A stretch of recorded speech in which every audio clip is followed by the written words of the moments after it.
जय हो एकादशी माता की। आज पुत्रदा एकादशी पोष शुक्ल कृष्ण पक्ष की कथा। युधिष्ठिर ने पूछा, हे श्री कृष्ण, अब आप पोष मास के व्रत के बारे में समझाइए। इस दिन कौन से देवता का पूजन होता है और उसकी क्या विधि है। श्री कृष्ण बोले, हे राजन, पोष शुक्ल पक्ष की एकादशी का नाम पुत्रदा एकादशी है। इसके पूजन विधि पूर्वक करना चाहिए। इस व्रत में नारायण भगवान की पूजा करनी चाहिए। इसके पुण्य से मनुष्य तपस्वी, विद्वान और लक्ष्मीवान होता है। मैं एक कथा कहता हूँ, उसे सुनो।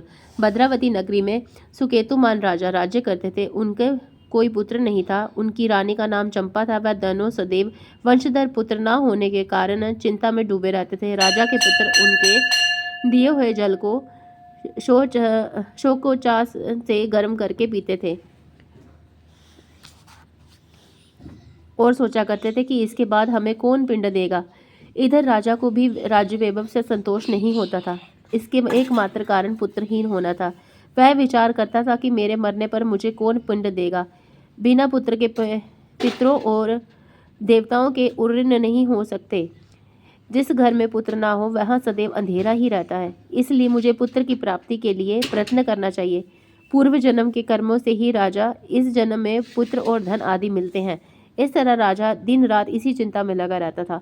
एक दिन राजा ने घोड़े पर सवार होकर के बिना किसी को बताए वन में चले गए और वन में पक्षियों और वृक्षों को देखने लगे। हाथी अपने बच्चों और हथनियों के बीच में घूम रहे थे। राजा सोच विचार में करने लग गए। राजा प्यास के कारण अत्यंत बेचैन होने लगे और पानी की तलाश में आगे बढ़े। कुछ ही आगे जाने पर उन्हें एक सरोवर मिला। उस सरोवर के चारों तरफ मुनियों के आश्रम बने थे।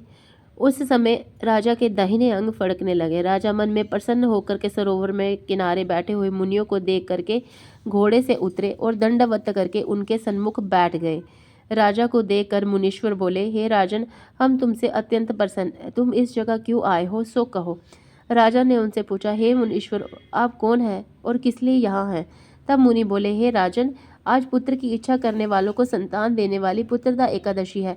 हम लोग विश्वदेव हैं और इस सरोवर पर स्नान करने आए हैं। राजा बोले, हे मुनीश्वरों, मेरे भी कोई पुत्र नहीं है। यदि आप मुझ पर प्रसन्न हो तो एक पुत्र का वरदान दीजिए। मुनि बोले, राजन, आज पुत्रदा एकादशी है। आज इसका व्रत अवश्य करें। भगवान की कृपा से आपको अवश्य ही पुत्र प्राप्त होगा। मुनि के वचनों के अनुसार राजा ने एकादशी का व्रत किया और द्वादशी को पारायण किया और मुनियों को प्रणाम करके अंत में अपने महल को वापस आए। अंत में रानी के गर्भ धारण किया और 9 महीने के पश्चात उनके एक पुत्र रत्न प्राप्त हुआ और वह राजकुमार अंत में अत्यंत वीर, धनवान, यशस्वी और प्रजापालक हुआ।